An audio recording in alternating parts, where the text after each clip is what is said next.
Hello et bienvenue dans cette nouvelle vidéo de Bizen Pas Live. Ravie de vous accueillir avec Claudia dans notre hôtel. Voilà, Regina à Biarritz qui nous Voilà, accueille. Donc je vous cache pas que c'est bien sympa et très confortable. voilà, on est bien ici et on voulait vous souhaiter la bienvenue dans cette vidéo où on va parler de votre communication. Que faire si elle ne vous ressemble pas? Donc bienvenue, si vous ne connaissez pas encore Claudia. Cécile. Donc Claudia Jaunet, société AcroWeb. Donc je suis coach du web. J'accompagne les entrepreneurs pour leur créer des sites internet pour qu'ils aient une visibilité en ligne et surtout des sites simples et efficaces sans prise de tête technique. Et moi, je m'appelle Cécile Amiel, je suis coach business et je t'accompagne si tu as une activité dans le domaine du bien-être au sens large. Tu es coach, tu es thérapeute et que tu as envie de contribuer au monde en vivant de ton activité pleinement, je t'aide à mieux communiquer et à utiliser un marketing qui soit fluide pour toi. Et aujourd'hui, justement, on va parler de communication pour faire en sorte que tes contenus soient vraiment l'extension de toi-même, de qui tu es. Est-ce que ça te dit? Oui, et c'est pas facile. C'est pas facile. Pas tant que ça. Alors, déjà, j'ai un petit exercice pour vous, pour toi, si tu as envie effectivement de changer la donne.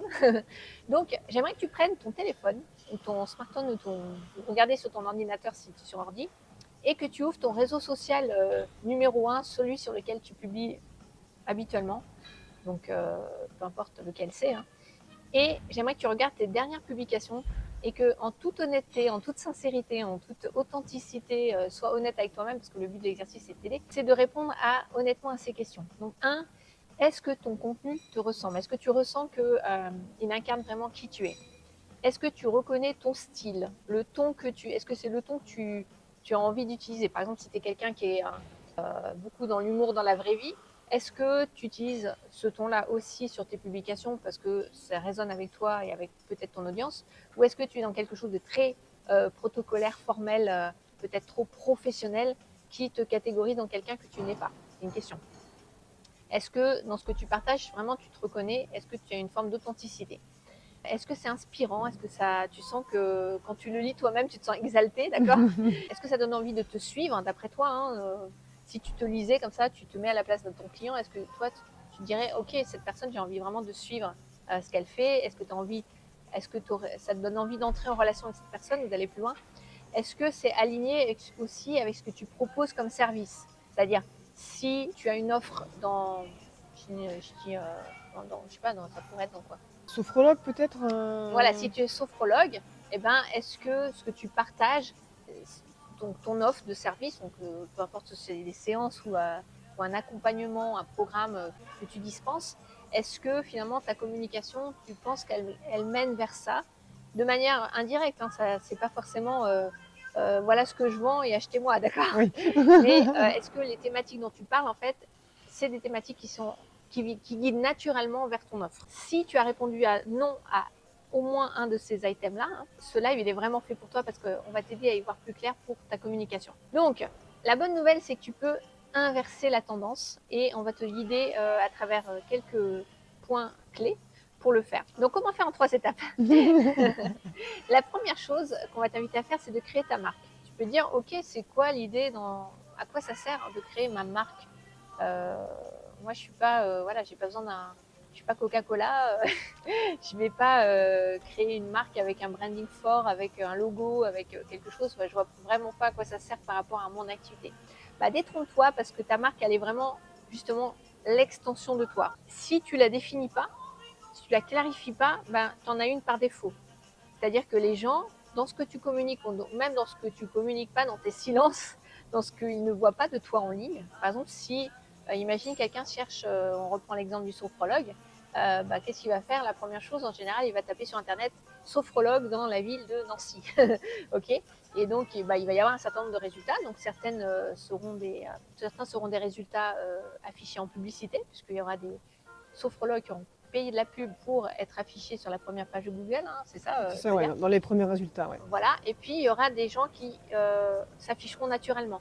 Pareil sur les réseaux sociaux, d'accord? Si on tape sur Instagram ou sur sophrologue, Nancy, il va y avoir des comptes qui vont ressortir, il va y avoir des choses, et pareil pour Facebook, etc. Donc ça, c'est un des moyens de ressortir, d'accord? Avec finalement le nom de ton activité et la marque. Mais il peut y avoir une personne qui cherche qui ne cherche pas forcément un sophrologue, mais qui a une problématique que toi, en tant que sophrologue, tu peux résoudre.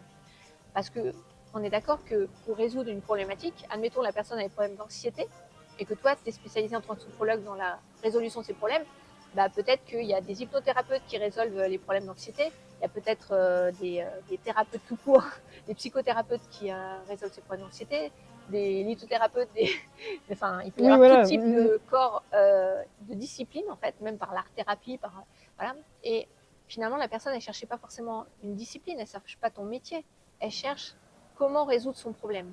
Donc si toi, tu as créé du contenu en lien avec sa problématique et que en plus, tu as une marque forte parce que tu t'es positionné comme étant quelqu'un qui inspire confiance, qui donne envie d'aller plus loin parce que tu as montré qui tu étais. Par exemple, tu es sophrologue, mais tu es aussi une personne qui, je sais pas moi, qui aime beaucoup la nature et tu fais peut-être des communications sur l'importance de se ressourcer, je sais pas, autour de la nature, des choses en connexion avec la nature.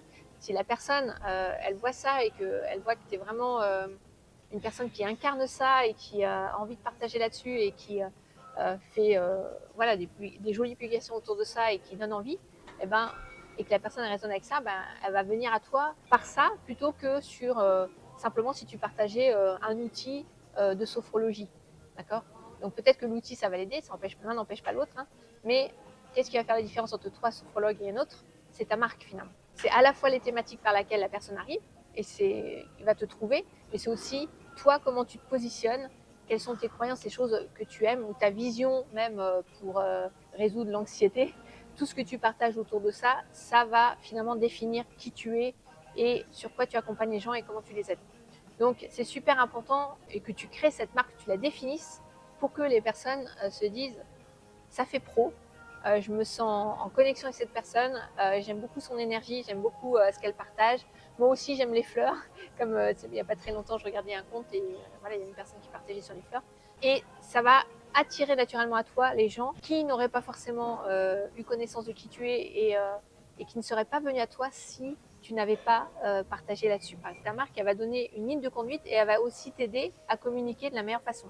C'est-à-dire, elle va t'aider à savoir de quoi parler, puisque tu vas définir quelles sont les thématiques en lien avec ce que tu partages et quelles sont tes croyances et quelles sont tes valeurs et quelles sont tes singularités et tu vas les mettre dedans. Donc ça va te donner de la matière pour savoir quoi dire dans tes publications. Ça va t'aider à savoir comment te présenter, d'accord, comment tu fais pour parler de toi de la meilleure façon sous ton meilleur jour, d'une certaine manière, mais aussi en partageant tes vulnérabilités, parce que ça crée l'authenticité et une connexion émotionnelle avec ton audience. Et puis, ça va t'aider à capter l'attention autrement que en disant je m'appelle Cécile Amiel et je suis coach business. D'accord. Parce que ça, les gens s'en fichent. C'est ça. Non, c'est donc, vrai que ça peut paraître de se dire je suis solo-entrepreneur, pourquoi créer une marque? Et en effet, hein, comme tu le dis, c'est vraiment super intéressant. Ça pose les bases, les fondements en fait, de ton entreprise. Donc, il ne faut pas croire parce que tu es solo-entrepreneur, par exemple, que, comme tu disais au tout début, on n'est pas Coca-Cola, que ça ne sert à rien de créer une marque. Non, au contraire, c'est vraiment les fondements, l'un des piliers, je pense, de ton entreprise, quoi. Exactement. Et ça, c'est une vraie différenciation que tu vas apporter à travers ta com, une vraie personnalité que tu vas donner, un cri de ralliement que tu vas faire auprès de ton audience grâce à ça. Deuxième point clé pour mieux communiquer quand tu communiques au monde, hein, ce que tu partages, eh bien, c'est d'embrasser une qualité, une compétence, je dirais plutôt, Une compétence, qui est super importante, c'est le copywriting. Donc, c'est la façon de délivrer ton message, de l'écrire, de le diffuser avec une façon de connecter avec ton audience, en fait, qui va capter l'attention de ton audience. Et le copywriting, c'est aussi une façon d'aider ton client, ou ton futur client plutôt, à te découvrir et à avoir envie, lui donner envie finalement d'acheter ce que tu as à lui vendre. Et évidemment, ça se fait par étapes et en ayant des points d'interaction, mais en tout cas, c'est ce qui va te permettre vraiment de communiquer de façon percutante et pertinente auprès de ton audience. Donc c'est super, super important. Et il y a une structure qui est assez connue qui s'appelle AIDA, donc AIDA. Donc AIDA, c'est vieux comme le monde, comme diraient certains copywriters, mais en gros, c'est attention, intérêt, désir et action. Donc ta communication, elle est structurée de cette façon, c'est-à-dire que tu vas d'abord capter l'attention de ton audience, ensuite tu vas susciter son intérêt, ensuite tu vas susciter son désir, et pour finir, tu vas l'encourager à passer à l'action et tu peux structurer ta communication ou tes posts comme ça. Et donc, comment on capte l'attention de son client au départ ou de son audience? On peut poser par exemple une question, c'est une des façons de faire, hein. Donc, une question rhétorique qui va montrer en fait qu'on s'intéresse à lui, qu'on sait de quoi, quelles sont ses problématiques. Et derrière, ça va, déjà il va dire ah bah ok, Cécile elle parle de ça, ça me concerne. Et ensuite on va susciter son intérêt en parlant des problématiques qu'il vit et en apportant des insights, quoi, des perspectives, de nouvelles perspectives, des déclics, des choses qui vont faire que la personne va pouvoir avancer. Ensuite, on va susciter le désir d'en savoir plus, donc en partageant peut-être des clés qui montrent notre approche, la saveur de notre approche. Et puis finalement, on va l'encourager à faire une action. Donc l'action, ça peut être de commenter ce qu'on vient de publier, ça peut être de partager son avis, d'entrer en relation avec nous, d'acheter un programme éventuellement. Voilà. Mais généralement, c'est plutôt l'encourager à découvrir un peu plus de nous, parce que tes publications, c'est comme une porte d'entrée. Tu pousses la porte et derrière, c'est pas parce que tu pousses la porte que tu as envie tout de suite d'acheter un truc. Derrière, tu vas peut-être avoir envie de découvrir l'univers de la personne. C'est un Et peu puis comme si tu d'avoir rentrais dans confiance. une maison, les maisons témoins, tu vois. Donc déjà, tu as sur la façade, c'est la publication que tu as lue.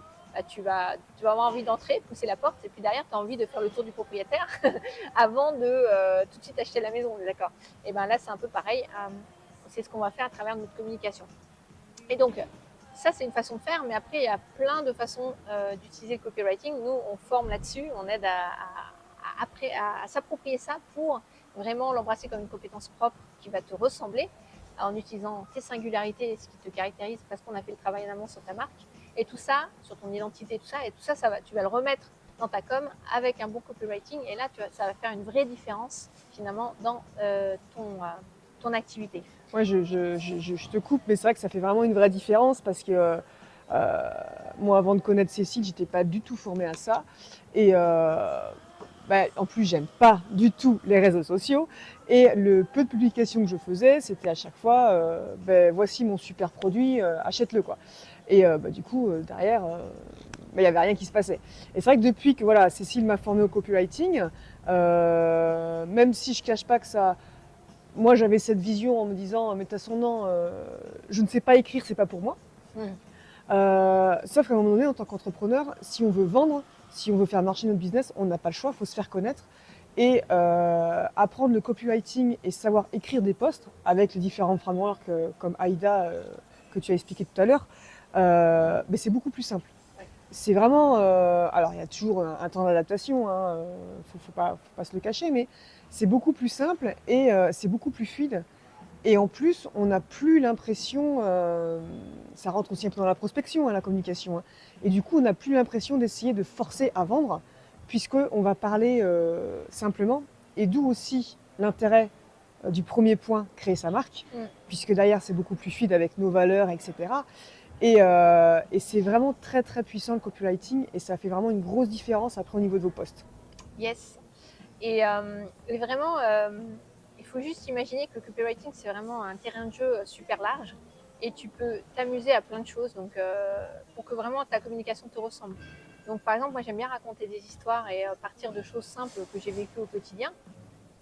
Et ça peut être une galère que tu as vécue, une galère d'un client, ça peut être une prise de conscience que tu as eue et que tu vas partager, ça peut être un truc drôle ou inattendu, tout peut être le point de départ d'une histoire et derrière tu vas pouvoir en tirer un enseignement et le partager avec ton audience où tu vas pouvoir connecter émotionnellement en fait avec les gens qui te lisent et, euh, et voilà ça va vraiment créer un pont émotionnel, c'est-à-dire que tu peux pas te tromper si tu parles émotionnellement.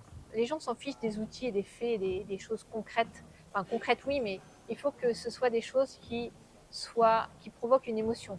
D'accord? Sachant que les gens achètent avec l'émotion en plus. Exactement. Et justifient ensuite leurs achats par la logique sur tous les achats qu'ils font. Mais c'est d'abord l'émotion. C'est d'abord émotionnellement. Alors, on n'est pas obligé de provoquer des pleurs et Oui, des choses les extrêmes, tsunamis.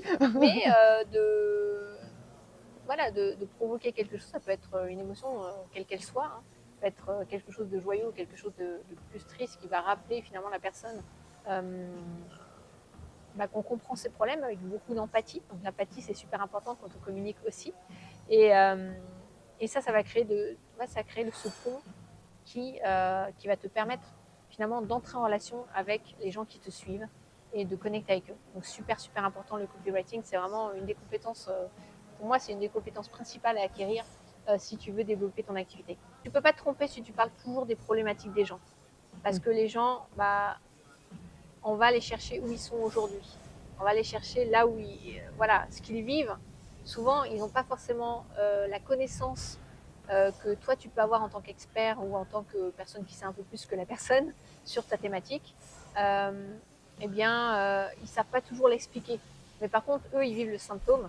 Donc, si tu parles du symptôme et des problèmes qu'ils vivent et des conséquences de leur vie, là, ils vont dire, ok, cette personne, elle comprend où j'en suis. Peut-être que tu vas raconter l'histoire d'un client qui est passé par là aussi, ou la tienne, et ça va créer une connexion émotionnelle. Illustrer avec des exemples, c'est super important. Partager des choses concrètes, encore une fois, il vaut mieux partager une histoire qui a été vécue que des clés ou des faits comme ça. Tu peux bien sûr partager des astuces, des choses comme ça, mais c'est pas la seule voie. On n'a pas besoin d'être forcément experte pour partager quelque chose. Du moment que tu peux te positionner avec plusieurs casquettes, on pourra refaire un live là-dessus parce que c'est vraiment intéressant. Mais en gros, tu peux vraiment...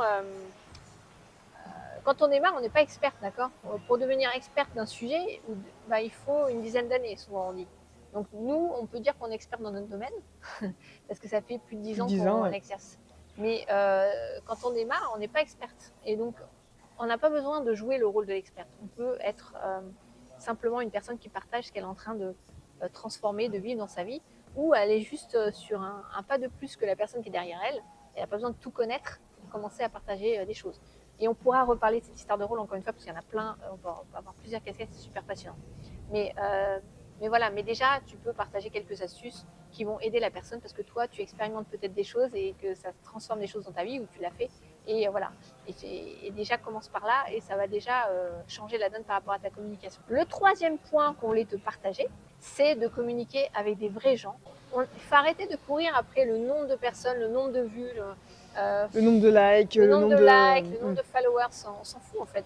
Enfin, à un moment, derrière, si tu as une personne qui te suit, si tu la connais pas et que tu passes à la suivante, c'est comme si tu n'avais rien fait en fait. Parce que si cette personne, elle te suit, c'est qu'il y a un intérêt pour ce que tu fais. Donc s'il y a un intérêt pour ce que tu fais, pour honorer cette personne d'une certaine manière et finalement l'aider là où elle en est, tu as besoin d'entrer en contact avec elle. Donc plus tu vas avoir des vrais gens avec qui tu communiques, plus ton activité elle va décoller vite en fait.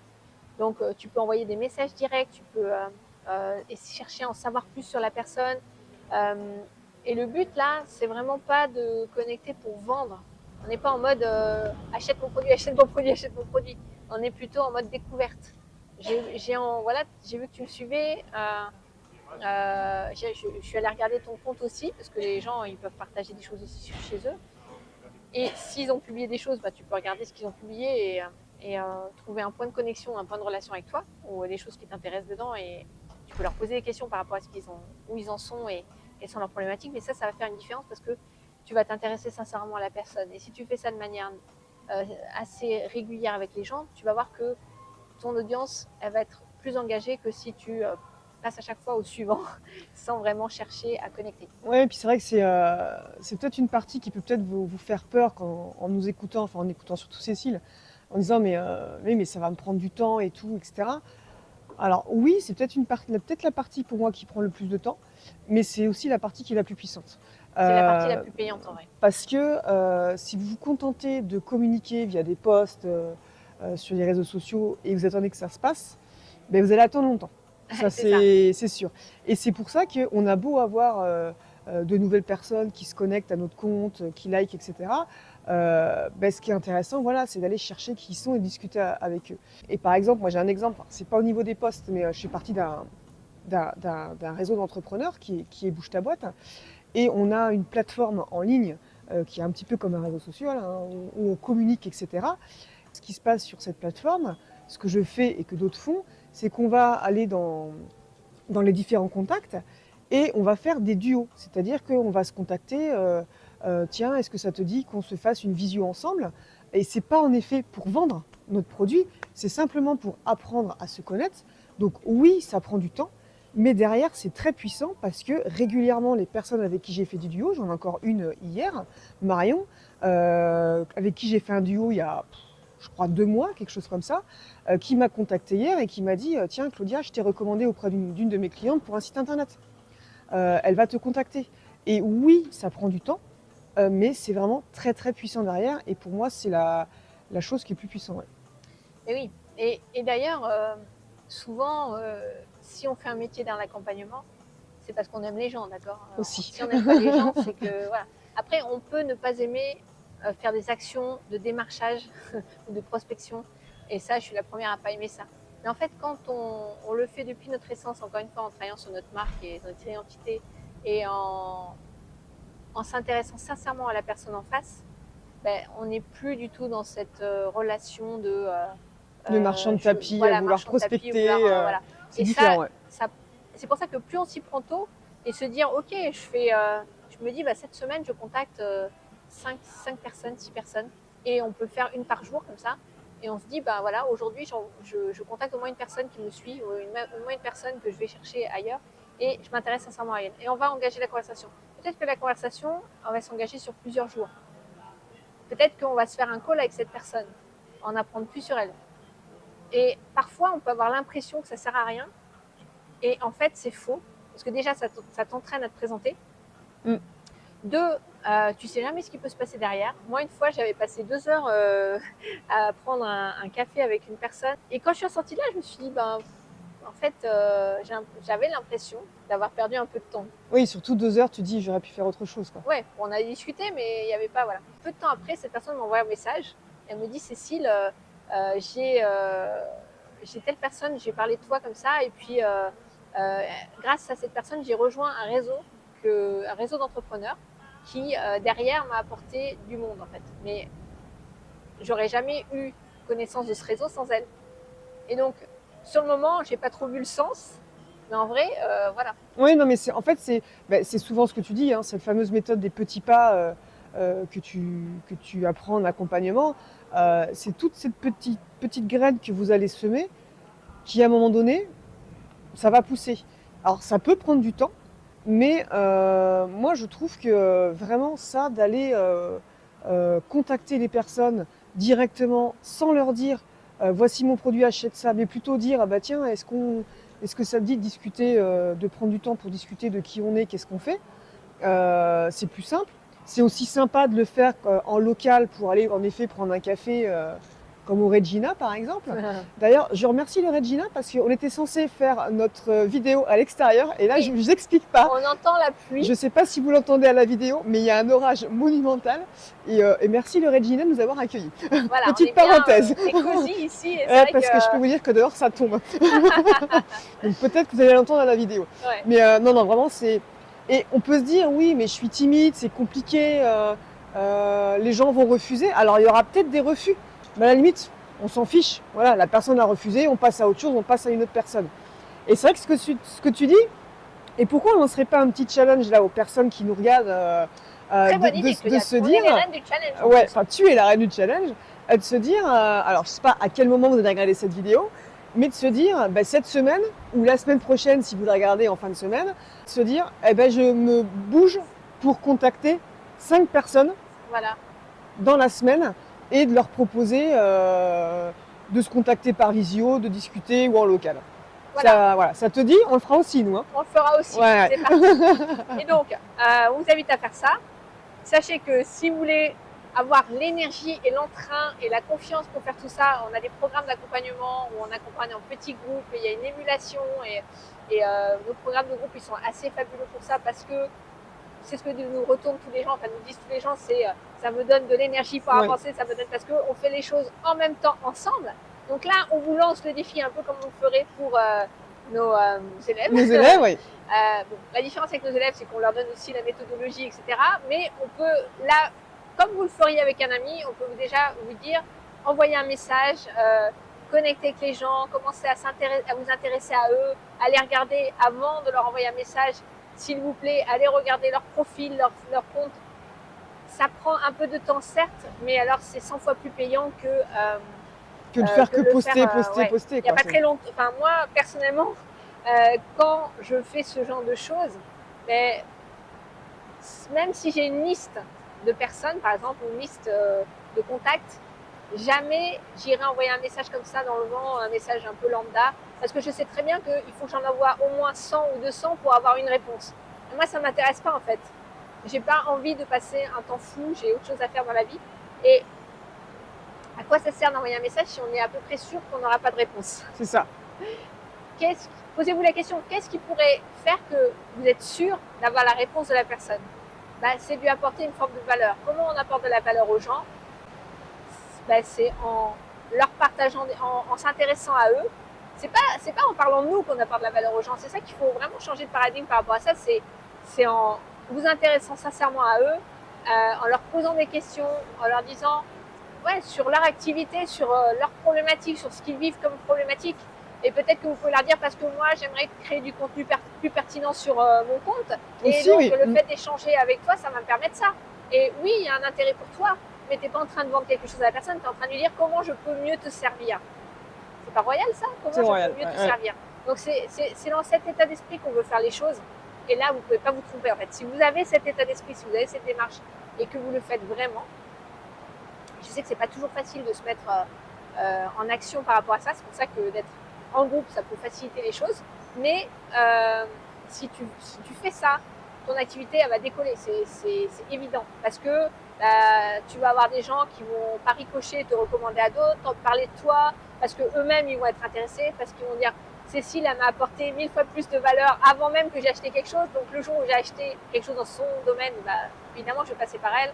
Voilà, Il faut vraiment comprendre que si on veut vendre, vivre de son activité, de son business, il n'y a pas le choix. Il faut aller chercher des personnes. Elles ne vont pas venir à vous. Alors, il y en a quelques-unes qui vont venir. Il y en a qui vont venir à nous, mais si on veut pas, voilà, ça prend du temps. Mais si on veut vraiment vivre pleinement de son activité, à un moment donné, il faut savoir se montrer soi. Et ça passe par là. Yes. Donc voilà, on espère que ça vous éclaire sur les différentes étapes pour avoir une com qui vous ressemble. Donc, encore une fois, si vous sentez en décalage entre ce que vous postez et la réalité de qui vous êtes, il est temps de revenir à l'essentiel, donc votre marque, de communiquer avec des vrais gens. Et puis, on a parlé de copywriting, qui est une des compétences à acquérir. Et si vous voulez être aidé par rapport à tout ça, sachez qu'on est là.